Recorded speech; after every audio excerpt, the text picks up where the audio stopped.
back to the channel. My name is Dawn. I'm the Kiwi Barefoot Gardener, and this week we're going to look at things to do in June.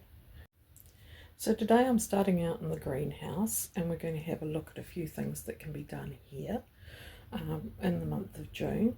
But one of the main things about June is it's got the shortest day, so often people plant their garlic on the shortest day, and this year also it has matariki, so that will be an important gardening feature for many.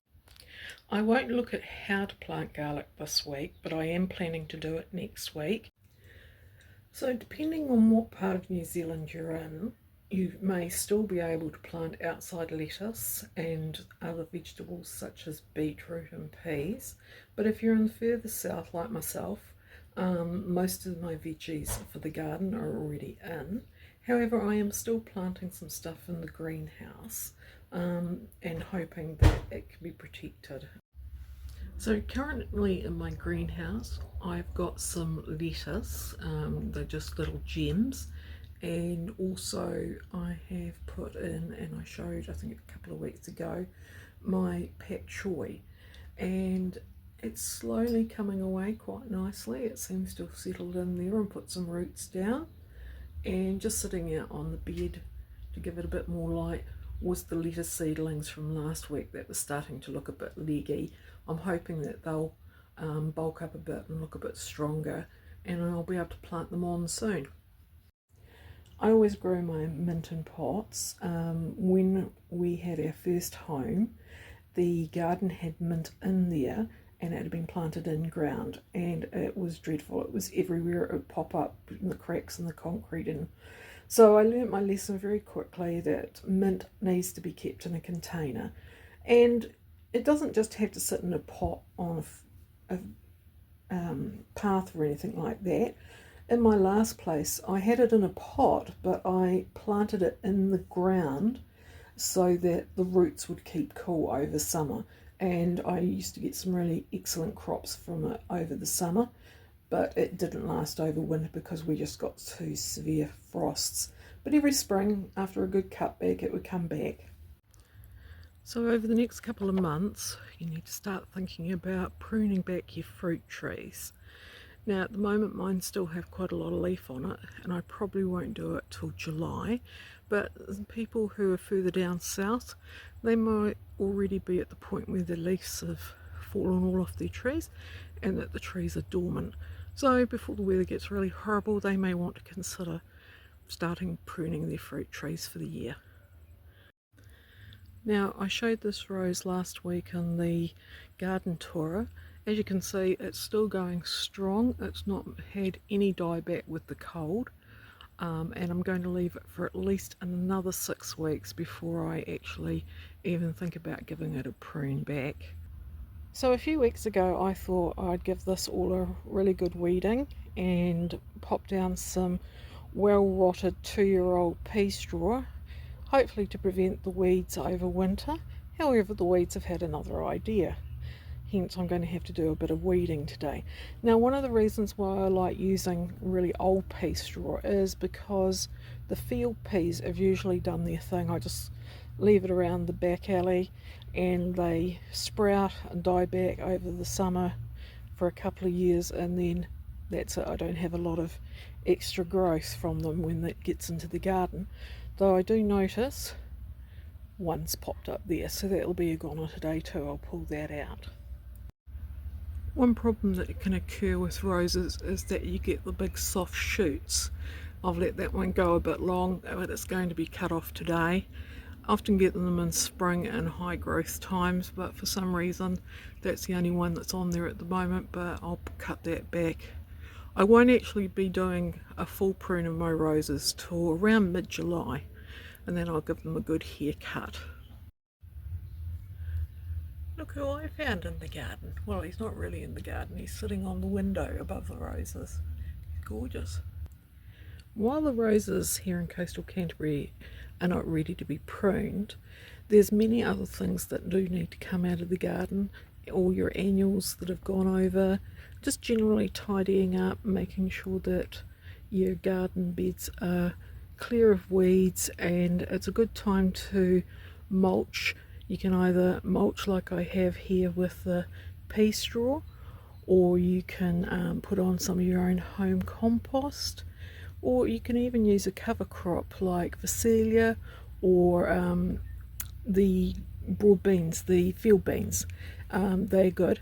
The Phacelia and the field beans in spring, you can just chop them off at ground level, give them a good chop up with some secateurs or something like that, and just do a chop and drop, and will add some nutrients to your soil from that, plus the roots that are left in the ground will add nitrogen, etc., to your soil. Right, that's both the rose beds along here weeded, got the worst of the weeds out. Just as well I didn't film it because I kept hitting little rose thorns along the way that have dropped into the bed, and I don't garden with gloves, so there was a fair amount of ouching and other words said, but I'm pretty happy with that. And hopefully, until I have to do the rose pruning in about 6 weeks, I usually do it around mid-July, yeah, that should be good now. So one of the things that you need to do at this time of year is to make sure that your frost tender plants are covered in some way or another. Now lemons generally aren't frost tender after the few years, but this one, it'll be its first year outside in winter, so I'm going to build something today to try and cover it from the worst of the weather. I did start the other week, and you can see what I've just done there. However, as I was building it, I did a dumb and hurt myself, so I had to stop. But today, with family help, I'm going to finish building a cover for it, and I've also got some fleece which I'll show you in a few minutes about it. I won't show actually building what we're doing because family are giving me a hand and they prefer not to be filmed. Okay, protection completed. So that's got just windbreak around it at the moment. It's open at the top, but it's surrounded on the south and southwest side with windbreak, and in the really cold weather I'll put a lightweight agricultural fleece around the actual lemon to hopefully prevent any damage. And I noticed today, and I'm really happy, it's actually started to put lemons out again. It went through a period not long after I planted it, and it dropped all the lemons that had been on it, but I can see here a new baby lemon, and I'm sure I saw another one somewhere. Oh yeah, yeah, so that's good. I'm really pleased about that. So it's feeling a wee bit happier about being in here. I've left the gap that I've just put my hand through so that I can get the fleece on without removing the windbreak netting. The wind won't come through that hole and cause too much damage. So I'm pleased with that. So while I have family help, I put in a few more posts around my blueberry bush. The other one's still exposed, but I'm going to leave that one exposed because it's all by itself there, and it's got hardly any branches on it. But that good one on that side I want to protect. The other one's got a whole lot of new shoots on it, and I might give it another summer and see how it goes before I decide whether to replace it or not. I may have to fleece these. The weather forecast at the moment for the midweek is cold weather with potential snow on the tops, but could be low snow. And while we're at 60 metres and we only get snow once in a blue moon, it does get up on the hills around us, and when that happens, the frosts here are really severe. We generally don't get heavy frosts, so it'll be a bit of a shock to the plants. But we'll see how we go. Right, trying to balance the camera there, so if it suddenly goes whoomp, it's fallen over. But I forgot to show you the fleece that I was talking about before. So this is what they call agricultural fleece, and this is a really lightweight one. You can get thicker weight ones and you generally need to either wrap the plant with it, or if you're laying it over the top of something like new carrots or beans or anything like that, then you just need to weigh it down so it doesn't take off. This lightweight stuff won't last long, but hopefully it will do this season, and if I look after it enough, I might be able to even get another season out of it. So the other day I was harvesting some turnips from just along here, and I noticed that on my kohlrabi was looking a bit sad, and I thought, and then I noticed, and I'm not sure if the camera will pick it up, this grey silvery stuff there. So I went investigating, and unfortunately I found some critters that, I don't know if I can find them, there they are. I'm not sure if you can see them, just there, the end of my finger, focus camera. Now I thought, okay, they've been underneath the netting, and the netting does sort of give them a good environment, even though it is insect netting. These little buggers tend to get in. So I pulled the netting back to see if the birds would be able to help me out and let the more cold air get in, but it hasn't helped. So what I'm going to do now is I'm going to just wash off the critters and see if I can get rid of them, because I don't like using sprays or anything on my garden. I think using sprays is an individual's choice. For me, I don't want to use it. I only use it when I really, really, really have to. And I don't have to here, I've got other options. Here's a better example of them, if I can get that to see how they are in there. And they tap onto those veins, and they'll just suck the goodness out of the plants. Now I've checked the other kohlrabi, it just seems to be this one mainly. The other two bigger ones, three bigger ones seem to be good, and I can't see any on the little kohlrabi. Sorry about tipping you upside down on your head. So that's good, and none of the other brassacas around them seem to have it. And it's not unusual for one or two plants to be attacked by an insect like these grey-green aphids and leave the rest of them alone.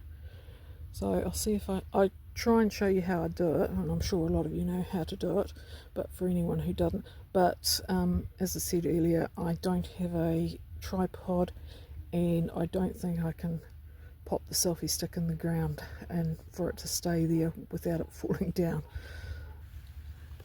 You see with this one how they've killed the leaf over so that they can make a nice den for themselves.